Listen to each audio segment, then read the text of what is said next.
विठ्ठल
बाबाजी सद्गुरु दास तुका ओम नमो ज्ञानेश्वर करुणा करा दयाळा तुमचा अमृत गाजलो पावन झालो जरातरी प्रस्तुत प्राप्त प्रसंगी कीर्तनारूपी सेवेकरता निवडलेला अभंग संत श्रेष्ठ जगद्गुरु तुकोबांच्या भक्ती परप्रकरणातील 4 चरणाचा अभंग आजच्या सेवेकरता निवडलेला आहे. विठ्ठल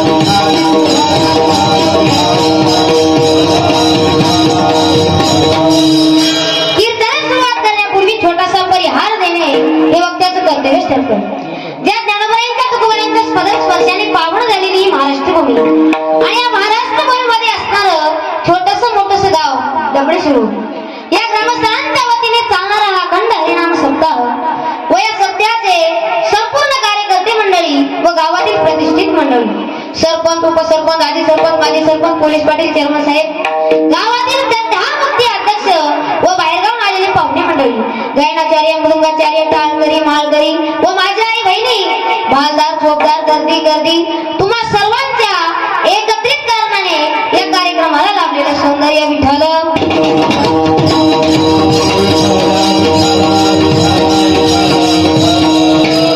आजच्या कीर्तनाचा प्रतिपाद्य विषय असा आहे की अभंग जगद्गुरु तुकोबांचा या अभंगातून माझे जगद्गुरु तुकोबा आहे भक्तीचं व्यर्थात वर्णन करतात विठ्ठल.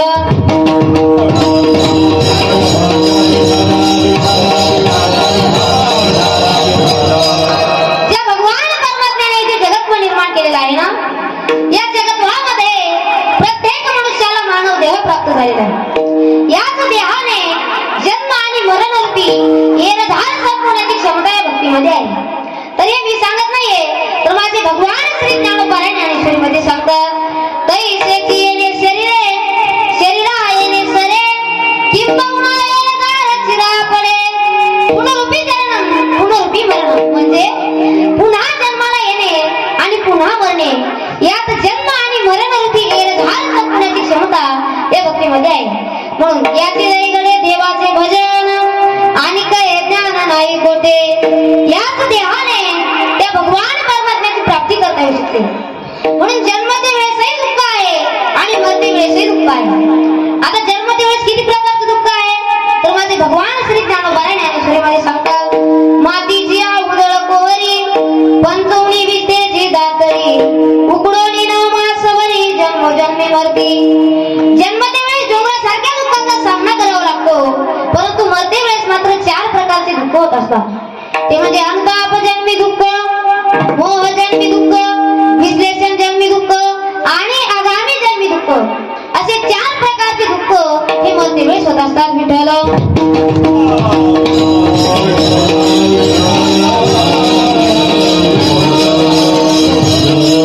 प्रत्येक मनुष्याच्या जीवनामध्ये मरण एक दिवस निश्चितच आहे. मरणाच्या बाबतीत अजिबात वचनीबाजी चालू शकत नाही. ज्याचा जन्म झालेला आहे ना त्याला मरण एक दिवस निश्चितच आहे. म्हणून माझे भगवान श्री ज्ञानोबा ज्ञानेश्वरी मध्ये सांगतात उपजे ते नासे नासिले ते पुनरुपी दिसे हे घटिकायन जगायचे परिभ्रमे का. ज्याचा जन्म झालेला आहे ना त्याला मरण एक दिवस निश्चितच आहे. ज्याचा बारसा झालेला आहे ना त्याचा 10वा 13वा होणारच. आणि तसं जर पाहिजे असेल ना तर माऊली मी पुण्यामध्ये कीर्तनाला गेलो परवा आणि तिथल्या सर्व लोकांना सांगितलं की तुम्ही या 7 दिवसात मरणार आहात. सर्व लोक रडू लागले महाराज. सर्व लोक सगळीकडे दुःखमयी वातावरण पसरलं. सगळे लोक रडू लागले परंतु माझ्या शेजारची मावशी मात्र हसू लागली. मी त्या मावशीला विचारलं मावशी सर्व लोक रडताय सगळीकडे दुःखमयी वातावरण पसरलेलं आहे आणि तुम्हीच का हसताय. तेव्हा ती मावशी म्हणाली महाराज तुम्ही मगाशीच कीर्तनात सांगितलं की पुण्यातील सर्व लोक या 7 दिवसात मरणार आहे. मग मी पुण्यातली नसून मराठवाड्यातली मग मी कशी काय मरणार. आता मला सांगा म्हणजे तुम्ही पुण्यातले राहा मराठवाड्यातले राहा किंवा या भारताच्या कानाकोपऱ्यातले राहा परंतु प्रत्येक मनुष्याला मरण एक दिवस निश्चितच आहे विठ्ठल.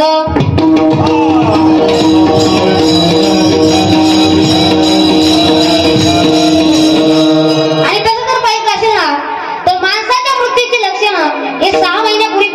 लक्षात येतं.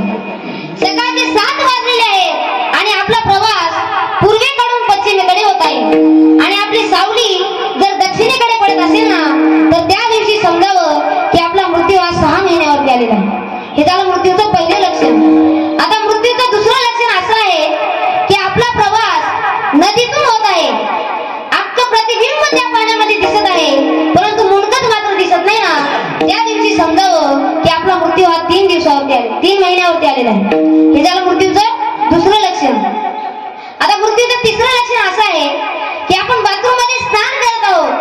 बादल्याच्या बादल्या आपण आपल्या अंगावरून घेत आहोत. अख्खा अंग त्या पाण्यामध्ये भिजून चिंब झालेला आहे परंतु आपले खुबेच मात्र भिजलेले नाहीत ना, त्या दिवशी समजावं की आपला मृत्यू हा 1 महिन्यावरती आलेला आहे. हे झालं मृत्यूचं तिसरं लक्षण. आता मृत्यूचं चौथं लक्षण असं आहे की आपण उठल्याबरोबर आपल्या भोवळ्याच्या गाठीकडे पाहिजे. ज्या दिवशी आपल्याला आपली भोवळ्याची गाठ दिसणार नाही ना त्या दिवशी समजावं की आपला मृत्यू हा 5 दिवसावरती आलेला आहे. तरी मी सांगत नाहीये तर माझे भगवान श्री ज्ञानोबा मध्ये सांगतात भोवळ्याच्या गाठी न दिसता जाणं आयुष्याची गणना 5 दिवस आयुष्याची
आपल्या नाकाच्या शेंड्याकडे पाहिजे.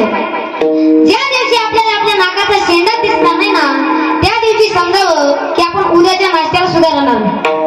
म्हणून तसं जन्म आणि मरण रूपी येणं दाखवण्याची क्षमता या भक्तीमध्ये आहे.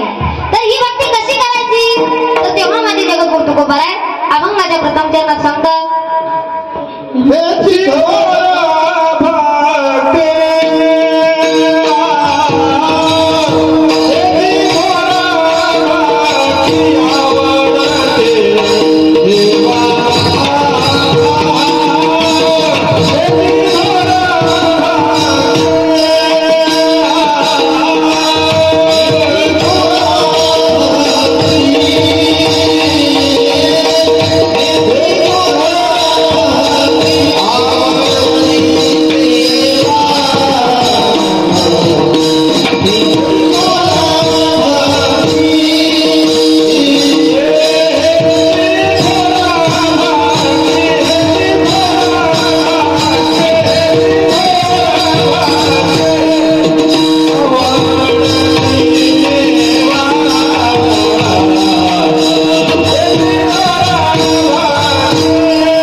लागले.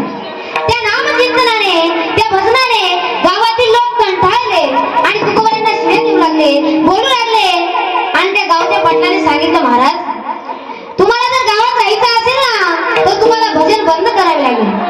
तेव्हा माझ्या तुकोबांनी सांगितलं, पाटील मी भजन बंद करण्याचा भरपूर प्रयत्न करतोय, पण माझी अशी अवस्था झाली, अशी अवस्था झाली. कशी अवस्था झाली महाराज? गोपाला पाटील गावाचे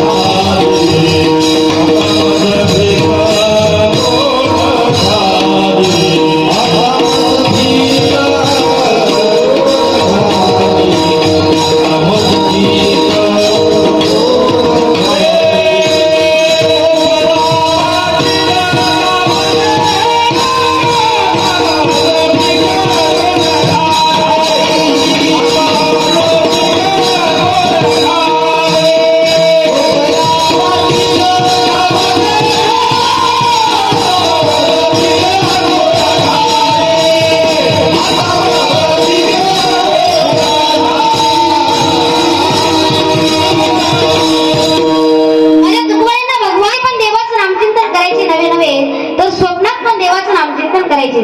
पण पांडुरंग ध्यानी पांडुरंग म्हणी जागृती स्वपरी पांडुरंग. माझ्या तुकोबांना भगवान परमात्माचा एवढा छंद लागला होता. आता छंद म्हणजे काय तर सांगतो, भजन करा विठ्ठल.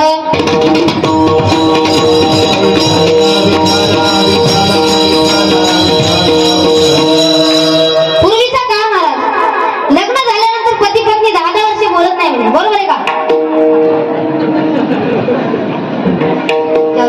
लग्न होऊन 10 वर्ष झाले परंतु पती पत्नी काही बोलले नाही. पण एके दिवशीचा प्रसंग असा झाला की त्या घरातल्या सासूबाईला झाला चिकन गुन्हा. कोणता गुन्हा? बचत गट. कोणता गुन्हा?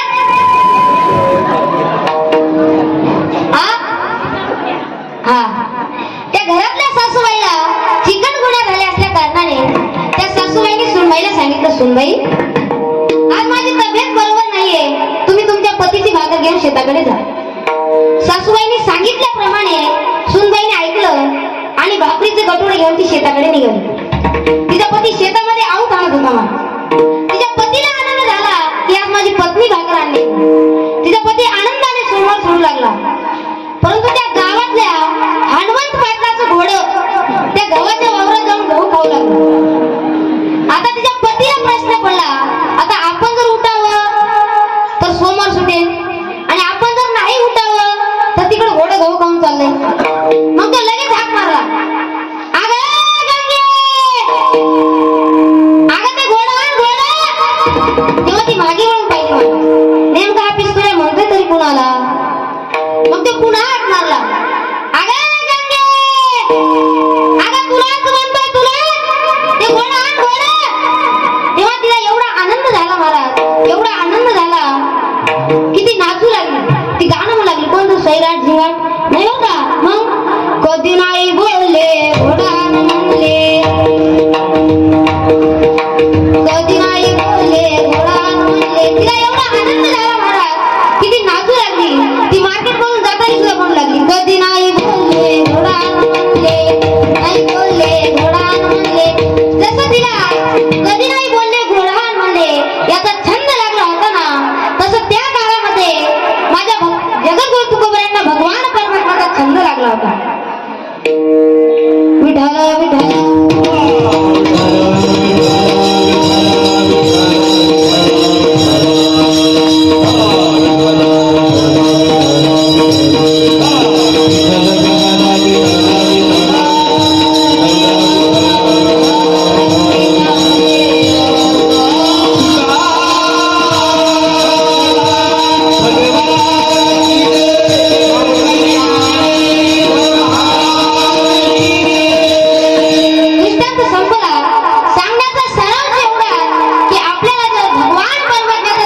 देवाला आवडते म्हणे याची तर भक्ती आवडते देवा.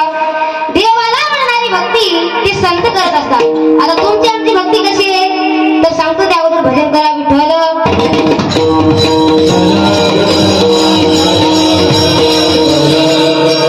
सासूसाठी रडे सून भावांतरीचा भिन्न मोले घातले रडाया नाही अश्रू आणि माया. आता कल्पना करा एखाद्या घरातली जर सासूबाई मरण पावली ना तर त्या घरातली सूनही रडत असते आणि लेकही रडत असते. लेक रडत असते माझी आई गेली आणि सून रडत असते आजपासून माझी आई गेली. तर लेकीच्या रडण्यामध्ये अप्रतिम प्रेम आहे परंतु सुनीच्या रडण्यामध्ये अजिबात प्रेम नाही म्हणा. आता आजकालची बाया काय करतात माहिती का रडणं नाही आलं ना डोळ्याला झणवून लावलं रडत. म्हणून सांगण्याचा सारांश एवढा आहे की आपली जी भक्ती चाललेली आहे ना ती सुनेसारखी चाललेली आहे आणि संतांची जी भक्ती चाललेली आहे ना ती लेकीसारखी चाललेली आहे. म्हणून हीच भक्ती देवाला आवडते म्हणून ह्याची तर भक्ती आवडते देवा. आणि आपल्याला जर देवाला आवडणारी भक्ती करायची असेल ना तर काय करावे लागेल संकल्पावी माया संसाराची. आता संकल्पावी माया म्हणजे काय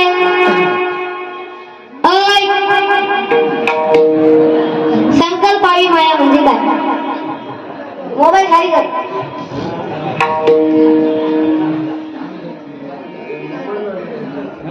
संकल्पावी माया म्हणजे काय येत नाही बरं मी सांगतो. जे आपलं संसारावरती अप्रतिम प्रेम आहे ना तेच प्रेम माझ्या भगवान परमात्म्याच्या नामस्मरणावरती लावायचे.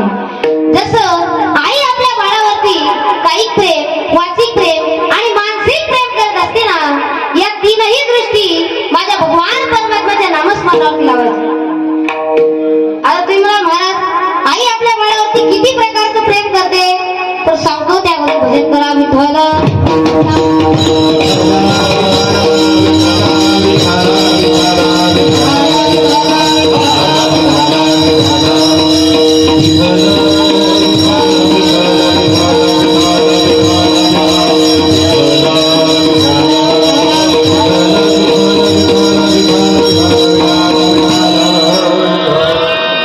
25 वर्षाची आई आणि 32 वर्षाचा बाप आणि 5 वर्षाचा बाप. सकाळची वेळ होती बाळाने आपल्या आईला सांगितलं आई मला शाळेत जायचंय का आई. आई मला डबा करून देणार आई. आई मला उशीर होतोय का आई. आई लवकर डबा करून देणार आई. आई चपातीचं पीठ मळत होती आणि बाळ स्नान करण्यासाठी बाथरूम मध्ये गेला. आई चपातीचं पीठ मळत असतात त्या आईला अचानक अटॅक आला.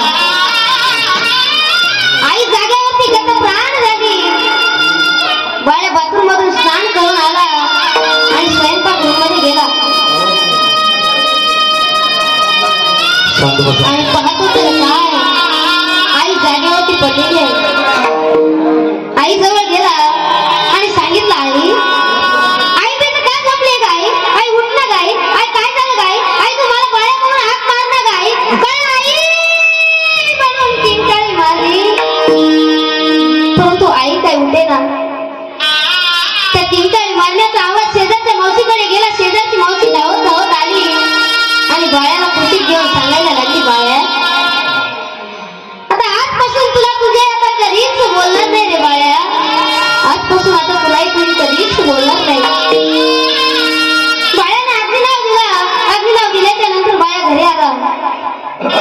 6 महिन्यात बापाने दुसरं लग्न केलं. आता घरामध्ये सावत्र आई आली. मुलाचा छळ सुरू झाला. सकाळचं त्याला सायंकाळी खायला द्यायची. सायंकाळचं त्याला सकाळी खायला द्यायची आणि घरातली मोलकरणी कामं तो बाळ्या करायचा. आणि भांडी घासायला लावायची. फरशी पुसायला लावायची. धुणं दिवायला लावायची. घरातली सगळे काही कामं तो बाळ्या करायचा. परंतु एके दिवशी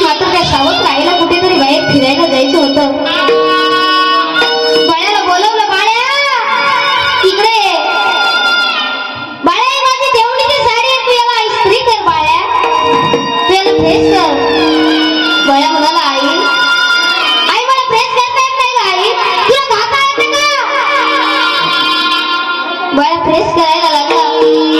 प्रेस करतात न करतात त्याचा वर्ग मित्र आला आणि सांगितलं, बाबू बाबू मला तुझी होमवर्कची वही देणार आहे बाबू. बाळ्या वही आणायला गेला आणि ती तशीच तापलेली स्त्री त्या आईची साडी जळून खाक झाली. त्या जळालेला दुरुंब वास त्या आईच्या नाकापर्यंत पोहोचला. नागिनीसारखी ती धडपडत आली आणि पाहते तर काय, साडी जळून खाक झालेली. बाळ्याला बोलवलं, बाळ्या इकडे ये. बाळ्या तू माझी देवणीची साडी जाळीस बाळ्या, तुला शिक्षा व्हायलाच पाहिजे. बाळ्या तू कपडे काढ. बाळ्या कपडे काढायला लागला. कपडे काढल्याच्या नंतर बाळ्याला सांगितलं, बाळ्या तू खाली वाग. त्या बाळ्याला वाटलं आता आपली सावत्र आहे, आता आपल्याला त्या पायाच पडायला लावते की काय. परंतु त्या बाईने, त्या सावत्र आईने कसलाच न विचार करता ती तापलेली स्त्री त्या बाळ्याच्या पाठीवरती ठेवली. बाळा आई म्हणून चिंचारी मारली. भला मोठा पाठीवरती फोड आला होता आणि त्या घरामध्ये देवाऱ्याच्या साईडला त्याच्या आईचा फोटो लावला होता. बाळा पळत पळत गेला आणि गुडघे टेकवले आणि सांगितलं, आई तुला जायचं होतं ना ग आई. आई तू मला तरी जन्म कशाला दिला ग आई. आई तुला जायचं होतं ना ग आई. आई मला तरी घेऊन जायचं होतं ग आई. त्या बाळ्याला त्याच्या बापाने बोलवलं होतं. त्या बाळ्याला वाटलं आता सावत्र आईने काहीतरी चाड्याच लावून दिली असते. बाळ्या भीत भीत गेला. बापाने रूमची कडी लावली. सांगितलं, बाळ्या खरं सांग, तुझी पहिल्याची आई चांगली होती का आताची आई चांगली आहे बाळ्या. खरं सांगू ना बाबा. हा खरं सांग. बाळ्या म्हणाला, बाबा पहिल्याची आई खोटारडी होती बाबा, पण आताची आई खरं बोलते बाबा. पहिल्याची आई म्हणायची, बाळ्या तू शाळेचा अभ्यास नाही केला ना तर तुला जेवायलाच नाही देणार. बाळ्या तू होमवर्क पूर्ण नाही केला ना तर तुला जेवायलाच नाही देणार. आणि थोडा वेळ झाल्यावरती बाबा मांडीवरती बसवायचे आणि स्वतःच्या हाताने घास भरवायचे बाबा. परंतु आताची आई खरं बोलते बाबा. बाबा आताची आई म्हणते,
कशी असावी.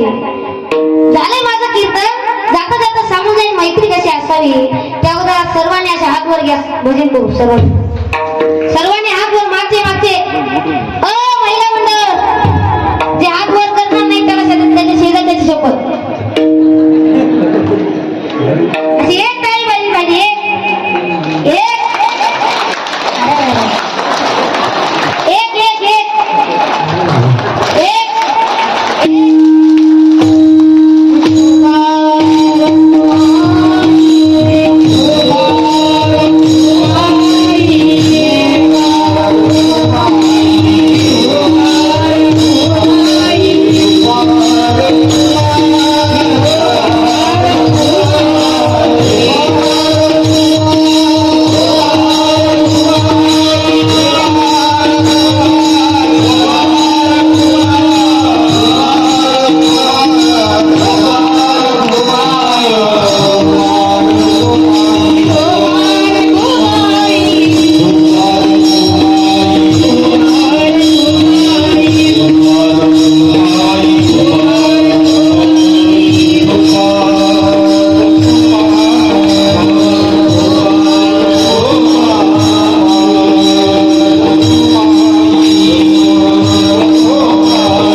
मित्रांनो, मैत्री जर करायची असेल ना तर माझ्या संभाजी राजांसारखी करा. अरे मैत्री जर करायची असेल ना तर माझ्या कवितांसारखी करा. अरे सिंहाच्या जबड्यात घालून हात, मोजीची जात ही जात आहे आपल्या मराठ्यांची. अशी अवकाश सांगणारा तो माझा संभाजी राजा. अरे माझ्या संभाजी राजांबद्दल खूप छान बोललं जाते. अरे देश धर्म पर मिटने वाला शेर शिवा का छावा था. देश धर्म पर मिटने वाला शेर शिवा का छावा था. महापराक्रमी परम प्रतापी एकही शंभू राजा था. एकही शंभू राजा था. अरे अंगाची कातडी सोडली गेली माझ्या संभाजी राजांची, पायाची बोटे कापली गेली माझ्या संभाजी राजांची, तरी सुद्धा माझ्या राजाने बलिदान दिलं नाही.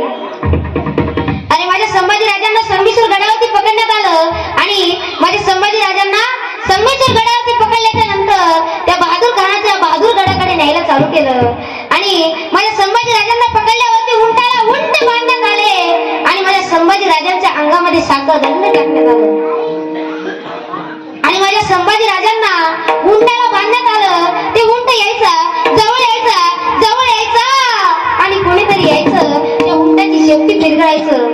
ते उंट थया थया नाचायचं, ते अंगातले साखरदंड टोचायचे, हातापायात घुसायचे, जागोजाग रक्तदान करायचे.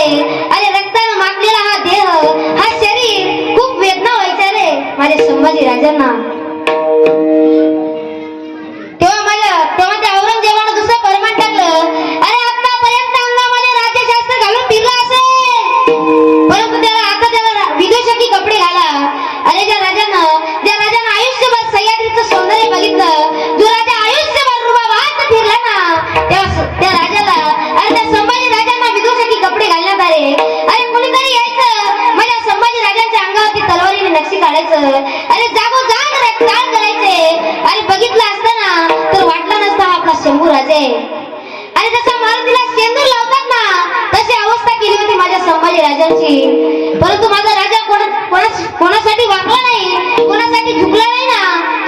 प्रभू राजा होता.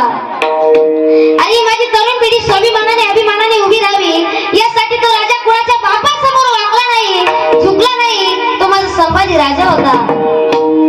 आणि माझ्या राजांना त्या बहादूर खानाच्या बहादूर गडावरती उभं करण्यात आलं. औरंगजेब उठला, संभाजी राजांना बघितलं आणि सिंहासनावरून खाली आला आणि नमाजाच्या रूपावरती मांडीवरती बसला आणि म्हणायला लागला, हे हुजूर रैयत जिसको देखने का मेरा सपना था उसको तूने आज मेरे सामने खड़ा कर दिया. असं म्हटल्याच्या नंतर महाराज कवी कलशांना म्हणतात, कवी कलश तुम्ही कवी आहात, या प्रसंगावरती सुचते का एखादी कविता? तेव्हा माझ्या कवी कलशांना प्रश्न पडला, अरे मरणाचा प्रसंग आहे आणि राजे म्हणतात सुचते का एखादी कविता? तेव्हा माझ्या कवी कलशांनी सांगितलं, राजे तुम साथी क्या खूप लढे हो जंग, राजे तुम साथी क्या खूप लढे हो जंग, देखते तुम्हाला तेज तकत तेज औरंग. असं म्हटल्याच्या नंतर त्या औरंगजेबाला घाम सुटला महाराज. तेव्हा तो औरंगजेब उठला. औरंगजेब म्हणाला, अरे चुप कर. तेव्हा औरंगजेबाने माझ्या संभाजी राजांना पहिला प्रश्न विचारला, अरे संभाजी, अरे बोल तुझे कोण से सरदार शामिल आहे? असं म्हटल्याच्या नंतर माझे संभाजी राजे म्हणाले, अरे तब्दासाठी रक्तावर उलटणारी जात नाही आमची, अरे तब्दासाठी रक्तावर उलटणारी जात नाही आमची.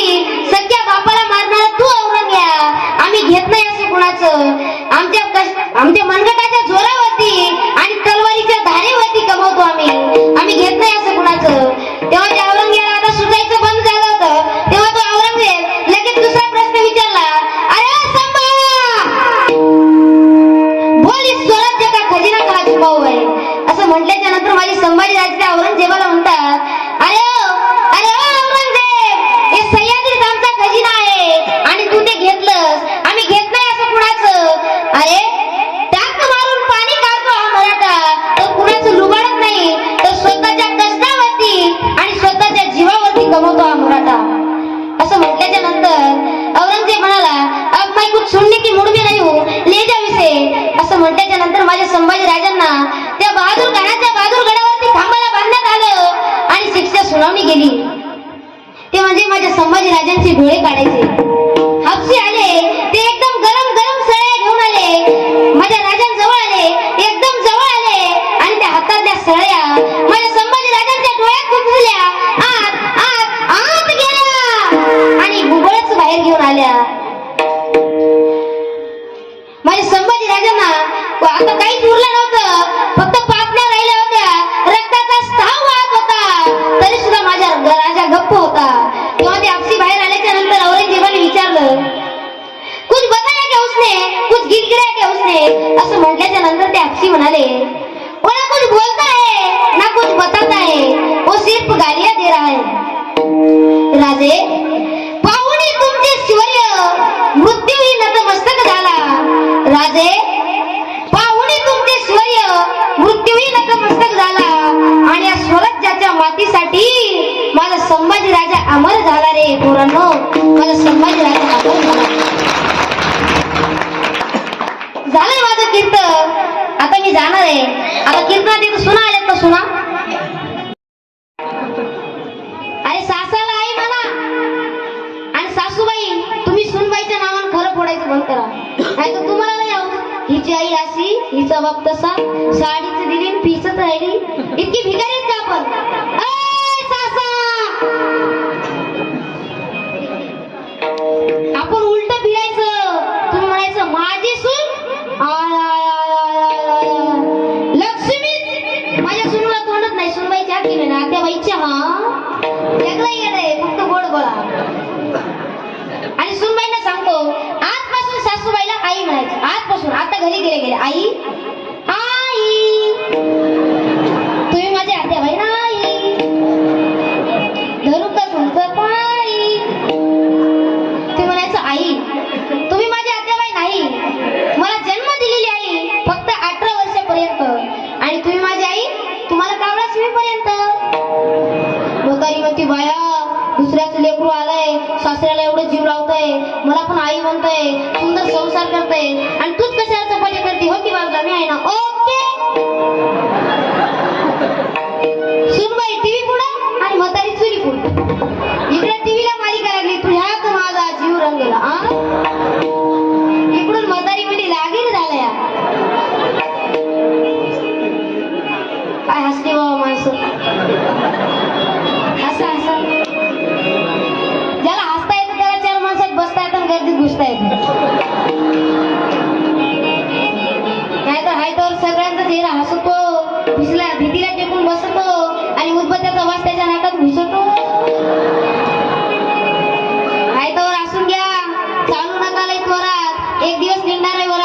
आणि बाकी पोरं चिल्लर गोळा करणार जोर जोरात आणि करणार रोज मरावी असेल आपण